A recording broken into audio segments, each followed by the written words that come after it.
Frères et sœurs, que la paix et la grâce de notre Seigneur et Sauveur Jésus-Christ soient avec vous.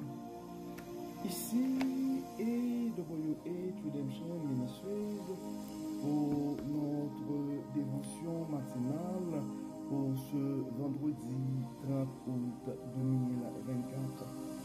Toujours dans la mission de vous accompagner et semaine après semaine et mois après mois, matinée après matinée et sur le chemin du royaume de Dieu. Car l'essentiel, frères et sœurs, est dans le royaume de Dieu. La force est en Dieu, l'abondance est en Dieu, la sagesse est en Dieu et surtout l'espérance est en Dieu. Et c'est pourquoi, frères et sœurs, nous répétons à chaque instant et cherchons d'abord le royaume de Dieu et sa justice et toutes les autres choses nous seront données en plus. Donc, bon réveil, mon frère, bon réveil, ma soeur. Et c'est ici la journée que l'Éternel a faite et qu'elle soit pour nous un sujet de gloire et de louange. Que le nom de l'Éternel soit béni ce matin, que le nom de l'Éternel soit exalté ce matin, que le nom de l'Éternel soit glorifié, car notre Dieu nous a fait du bien. Notre Dieu nous a permis de nous réveiller ce matin. Notre Dieu nous donne cette chance de pouvoir nous réveiller ce matin. Nous rendons grâce à ce Dieu Tout-Puissant.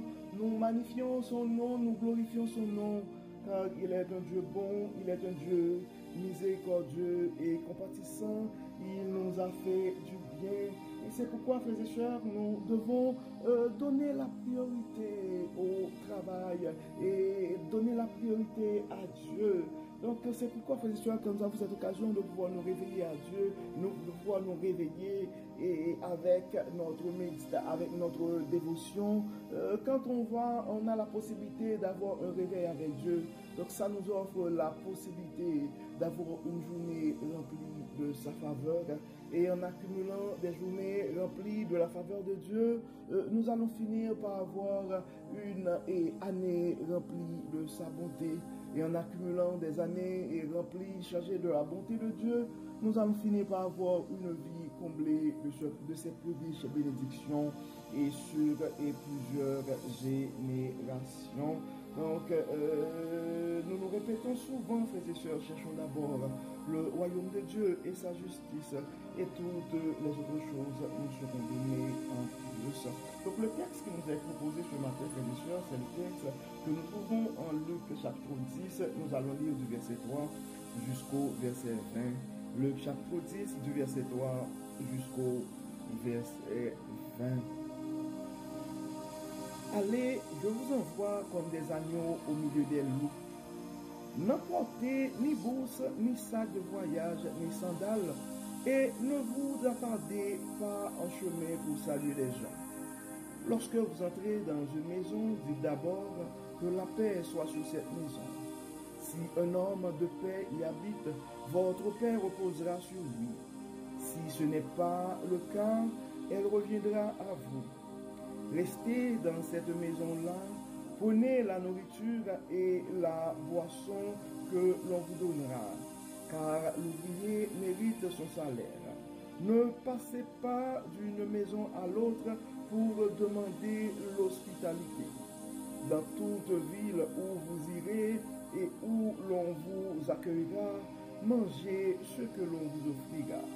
Guérissez les malades qui s'y trouveront et dites aux gens, le royaume de Dieu est proche de vous. Mais dans toute ville où vous entrez et l'on ne voudra pas vous recevoir, allez sur la place publique et dites, la poussière de votre ville et qui s'est attachée à nos pieds, nous la secouons contre vous.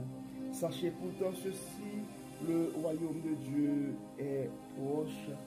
Je vous assure qu'au jour du jugement, Sodome sera traité avec moins de rigueur que cette ville-là.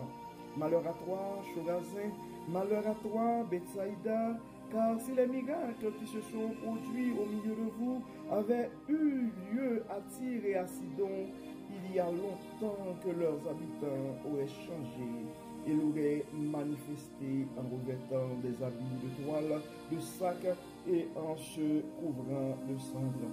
C'est pourquoi, au jour du jugement, ces villes seront traitées avec moins de rigueur que vous.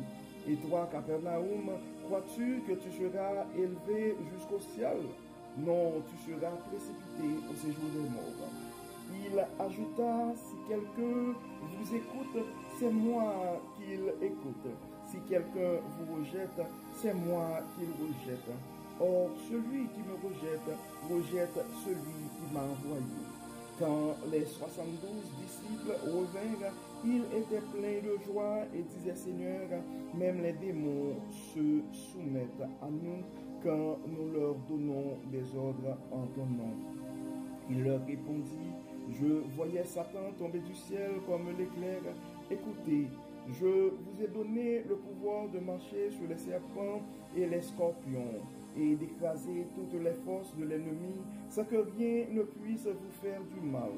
Toutefois, ce qui doit vous réjouir, ce n'est pas de voir que les esprits mauvais vous sont soumis, mais de savoir que vos noms sont inscrits dans le ciel. Nous venons de lire, frères et sœurs, le texte que nous trouvons en Luc chapitre 3, chapitre 10 du verset 3 au 20. Et le titre de ce texte est Jésus envoie 72 disciples en mission. Et nous sommes tous des missionnaires, probablement nous sommes assignés à des endroits différents, mais en tant que disciples de Christ, nous autres aussi, frères et sœurs, nous sommes appelés à servir pour Dieu, nous sommes appelés à porter un message. Et ce texte nous enseigne un peu comment nous comporter et quand Dieu nous envoie. Nous devons surtout nous rappeler, frères et sœurs, que nous n'avons pas un message ou une mission pour convaincre, mais nous avons une mission pour partager la parole de Dieu à qui souhaite l'entendre. Donc, et dans ton environnement ce matin, mon frère, dans ton environnement ce matin, ma soeur, si à travers un geste d'amour, si à travers une suggestion, si à travers une parole tendre, et vous pouvez manifester l'amour du Christ et dans la vie de quelqu'un. Et si vous pouvez évangéliser à travers ce moyen-là, ben c'est quelque chose à considérer. Et nous devons nous rappeler aussi que quand Dieu nous envoie, Dieu nous accorde quand même, et Dieu fait des provisions. Dieu fait des provisions. Des fois, on se pose des questions, eh bien, comment on va faire ci, comment on va faire ça, qu'est-ce qu'on devrait dire? Eh bien, Dieu, au moment opportun, va nous inspirer, va nous dire quoi dire. Des fois, on se pose la question, comment on va se nourrir? Eh bien, Dieu va pouvoir à nos besoins. Et nous devons comprendre que le Dieu qui envoie et pouvoir et aussi. Donc ce matin, et mon frère, ce matin, ma soeur, la seule chose que tu dois considérer, qu'est-ce que Dieu a mis en ton cœur et comme mission. Et par rapport à cette mission-là, tout ce que tu peux faire, c'est faire confiance à Dieu, car il va te guider et au moment opportun. Et quand nous sommes en mission, quand nous aurons à réaliser des choses pour Dieu, il y a une chose importante que nous devons nous rappeler, frères et sœurs, que la gloire est à Dieu et non pas à nous. Et nous devons nous rappeler que nous devons faire confiance à Dieu, nous devons donner le crédit à Dieu et non pas aux hommes. Et nous devons pas prendre le crédit pour nous autres. Nous ne devons pas essayer de faire des choses par nos propres moyens, mais surtout par la force que Dieu a mis en nous. Donc, et comme d'habitude, frères et sœurs, nous allons prier, nous allons demander à Dieu de nous guider, de nous accompagner dans la mission qu'il nous confie. Dieu de bonté, Dieu de miséricorde, Dieu trois fois saint. Nous te disons merci pour ton amour, merci pour ta grâce, merci pour ta fidélité, merci Seigneur pour ta parole que tu nous révèles ce matin. Merci pour la façon que tu nous parles.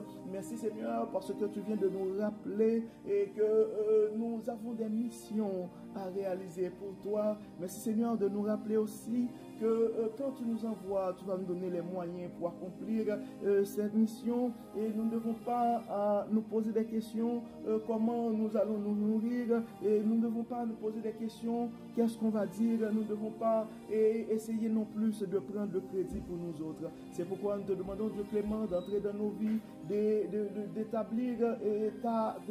d'établir ta souveraineté en nous. Enlève en nous tout ce qui n'est pas de toi, prends toute la place, inspire-nous Dieu puissant, guide-nous, montre-nous quoi faire, quand faire et comment faire, et que tout soit fait dans nos vies pour la gloire de ton nom. Nous remettons cette journée entre tes mains. Nous te disons merci Seigneur pour notre frère qui est toujours à l'hôpital, mais maintenant il y a de l'espoir. On a reçu un message de lui, un message vocal, et nous remercions et nous te remercions Dieu clément pour les miracles que tu as opérés dans sa vie. Et nous savons, Seigneur, que dans les semaines à venir, dans les mois à venir, tu vas l'aider à se rétablir complètement. Merci, Seigneur, pour tout ce que tu as fait dans nos vies. Merci, Seigneur, pour nous remettons entre tes mains les esprits bouleversés, les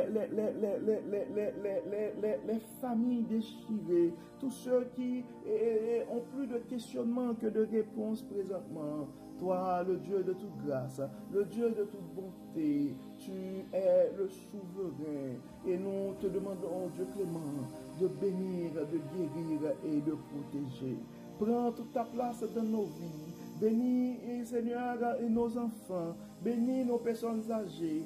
Guide nos jeunes. Et nous remettons entre tes mains nos malades.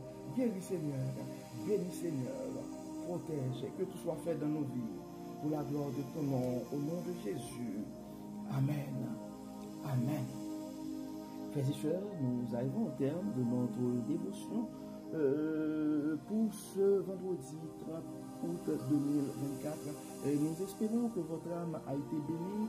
Et d'ici là, nous vous souhaitons une excellente journée sous le regard du Dieu Tout-Puissant.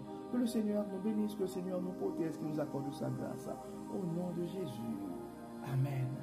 Amen. Encore une fois, bon vendredi, frères et sœurs. Et à demain. Bye bye.